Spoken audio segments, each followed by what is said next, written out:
Assalamualaikum warahmatullahi wabarakatuh. Perkenalkan, saya Naila Zika Alisya dengan akhir NIM 042. Pada kali ini saya akan membahas materi mengenai performance management process atau proses manajemen kinerja. Materi ini sangat penting untuk dipahami karena dalam sebuah organisasi, keberhasilan itu tidak hanya ditentukan oleh strategi yang baik, tetapi juga oleh bagaimana kinerja setiap individu dikelola secara sistematis. Secara umum, manajemen kinerja merupakan rangkaian proses yang dirancang untuk memastikan bahwa setiap karyawan mampu memberikan kontribusi terbaiknya sesuai dengan tujuan organisasi. Dengan kata lain, manajemen kinerja bukan hanya tentang menilai hasil kerja seseorang, melainkan juga tentang bagaimana organisasi merencanakan, mengarahkan, memantau, mengevaluasi, serta mengembangkan potensi karyawan secara berkelanjutan. Oleh karena itu, melalui materi ini kita akan memahami tahapan-tahapan dalam proses manajemen kinerja, mulai dari prasyarat awal hingga tahap evaluasi akhir. Sebelum sebuah sistem manajemen kinerja diterapkan, terdapat dua prasyarat utama yang harus dipenuhi. Hal ini penting karena tanpa fondasi yang jelas, proses manajemen kinerja tidak akan berjalan secara optimal. Prasyarat yang pertama adalah pemahaman mengenai misi dan tujuan strategis organisasi. Setiap organisasi pasti memiliki visi, misi, serta target yang ingin dicapai. Oleh sebab itu, seluruh anggota organisasi harus memahami arah tersebut agar setiap aktivitas kerja yang dilakukan benar-benar memberikan kontribusi nyata. Sebagai contoh, apabila sebuah bank syariah memiliki tujuan untuk meningkatkan kualitas pelayanan nasabah, maka seluruh karyawan itu, baik customer service, teller, maupun manajer operasional itu harus memahami bahwa pelayanan prima merupakan bagian dari strategi organisasi. Dengan demikian, setiap tindakan yang mereka lakukan akan selaras dengan tujuan besar perusahaan. Selanjutnya, prasyarat yang kedua adalah pemahaman terhadap pekerjaan yang dijalankan. Hal ini berarti organisasi harus memiliki kejelasan mengenai tugas, tanggung jawab, serta kompetensi yang dibutuhkan dalam setiap posisi kerja. Nah, setelah prasyarat terpenuhi, tahapan berikutnya adalah strategic planning atau perencanaan strategis. Pada tahap ini, organisasi menerjemahkan tujuan besar yang telah ditetapkan ke dalam sasaran yang lebih spesifik untuk setiap unit kerja maupun individu. Dengan demikian, karyawan dapat memahami secara lebih konkret kontribusi apa yang diharapkan dari mereka. Lebih lanjut, perencanaan strategis berfungsi sebagai jembatan antara visi organisasi dengan aktivitas operasional sehari-hari. Artinya, tujuan yang awalnya bersifat umum kemudian diubah menjadi target yang terukur. Sebagai ilustrasi, jika sebuah organisasi menargetkan peningkatan produktivitas sebesar 20% dalam 1 tahun, maka target tersebut perlu dibagi menjadi target-target yang lebih rinci di setiap departemen. Selain itu, strategic planning juga membantu karyawan dalam menentukan prioritas kerja. Nah, ketika seorang karyawan memahami sasaran organisasi, ia akan lebih mudah memfokuskan energi dan sumber dayanya pada aktivitas yang memberikan dampak terbesar. Dengan kata lain, perencanaan strategis memastikan bahwa seluruh anggota organisasi itu berjalan ke arah yang sama. Setelah arah organisasi ditentukan dalam strategic planning tadi, tahap berikutnya adalah work analysis atau analisis pekerjaan. Analisis pekerjaan merupakan proses untuk memahami secara detail karakteristik suatu pekerjaan. Dalam proses ini, organisasi mengidentifikasi tugas-tugas utama yang harus dilakukan, bagaimana tugas tersebut dilaksanakan, serta kompetensi apa aja yang diperlukan. Tahap ini tuh sangat penting karena menjadi dasar dalam menetapkan standar keberhasilan kerja. Selain itu, ditentukan pula kompetensi yang dibutuhkan seperti kemampuan komunikasi, pengetahuan produk, atau keterampilan problem solving. Dengan adanya informasi yang rinci seperti ini, organisasi dapat menetapkan indikator kinerja secara objektif.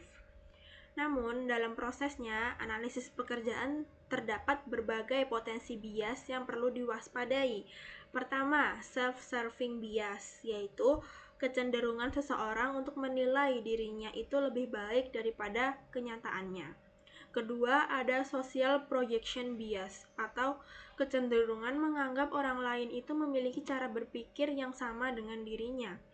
Ketiga, ada false consensus bias, yaitu keyakinan bahwa pendapat pribadi itu merupakan pendapat atau pandangan mayoritas dari anggota organisasi. Selain itu, terdapat pula carelessness bias, yaitu kesalahan yang terjadi akibat kurang teliti dalam melakukan analisis. Oleh sebab itu, untuk meminimalkan bias-bias tadi, organisasi biasanya menggunakan berbagai metode seperti wawancara, observasi langsung, serta kuesioner. Nah, setelah analisis pekerjaan selesai, organisasi masuk ke tahap performance planning atau perencanaan kinerja. Pada tahap ini, target dan ekspektasi kerja mulai dirumuskan secara spesifik. Pertama, organisasi menetapkan hasil yang ingin dicapai, termasuk tanggung jawab utama, tujuan kerja, dan standar pencapaian.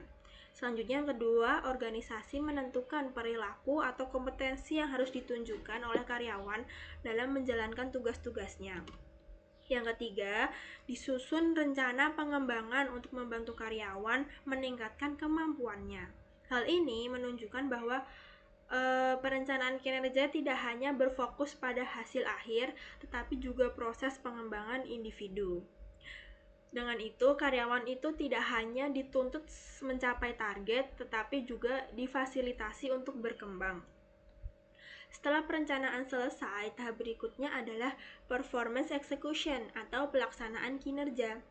Pada tahap ini, karyawan mulai menjalankan tugas sesuai target yang telah ditetapkan. Namun, pelaksanaan kinerja itu bukan hanya berarti karyawan bekerja sendiri tanpa arahan. Sebaliknya, organisasi harus tetap memberikan dukungan melalui monitoring, coaching, serta komunikasi yang berkelanjutan. Nah, di sini ada peran atasan tuh menjadi peran yang sangat penting. Atasan tidak hanya bertugas mengawasi, tetapi juga membimbing dan memberikan masukan agar karyawan tetap berada pada jalur yang benar. Selain itu, apabila terdapat kendala selama pelaksanaan, masalah tersebut dapat segera diidentifikasi dan diatasi sebelum dampaknya lebih besar. Oleh karena itu, tahap execution harus dipandang sebagai proses dinamis yang melibatkan interaksi aktif antara karyawan dan pimpinan. Tahap berikutnya adalah performance assessment atau penilaian kinerja. Dalam tahap ini, kinerja karyawan itu dievaluasi berdasarkan standar yang telah ditetapkan perusahaan atau organisasi. Penilaian ini tuh tidak hanya dilakukan oleh atasan, tetapi juga melibatkan karyawan melalui self-appraisal. Nah, keterlibatan karyawan dalam evaluasi ini tuh sangat penting karena dapat meningkatkan rasa memiliki terhadap hasil kerja mereka. Selain itu, self-assessment juga membantu organisasi memahami sejauh mana sih karyawan memahami ekspektasi yang diberikan. Dengan demikian, proses penilaian menjadi lebih objektif dan transparan. Setelah penilaian selesai, tahap selanjutnya adalah performance review. Pada tahap ini, atasan dan karyawan berdiskusi secara langsung mengenai hasil evaluasi. Diskusi ini tuh mencangkup pencapaian yang telah diraih, kekurangan yang masih ada, serta langkah-langkah perbaikan yang perlu dilakukan. Dalam proses ini juga komunikasi dua arah sangat penting. Atasan harus mampu memberikan umpan balik yang spesifik dan konstruktif, sementara karyawan perlu terbuka dalam menerima semua masukan atau saran. Selain membahas kelemahan, review juga harus menyoroti keberhasilan yang telah dicapai. Hal ini itu penting untuk menjaga motivasi dan memberikan apresiasi atas usaha yang telah dilakukan. Selain itu, setelah melakukan performance review, kedua pihak tuh menyusun action plan atau rencana tindak lanjut. Rencana tindak lanjut ya. Rencana ini tuh berisi langkah konkret untuk memperbaiki kinerja di masa mendatang. Selain itu, biasanya akan dijadwalkan pertemuan lanjutan untuk memantau perkembangan. Dengan kata lain, performance review bukan akhir dari proses, melainkan awal dari siklus perbaikan dari kinerja selanjutnya. Sebagai kesimpulan, performance management proses merupakan rangkaian-rangkaian atau tahapan yang saling terhubung, mulai dari prasyarat awal, perencanaan strategis, analisis pekerjaan, perencanaan kinerja, pelaksanaan, penilaian, hingga evaluasi akhir. Setiap tahap itu memiliki peran yang penting dalam memastikan bahwa organisasi dapat mencapai tujuan yang efektif. Jika seluruh tahapan dijalankan secara konsisten, maka organisasi tidak hanya mampu meningkatkan produktivitas, tetapi juga menciptakan lingkungan kerja yang lebih profesional dan berkembang. Terima kasih. Wassalamualaikum warahmatullahi wabarakatuh.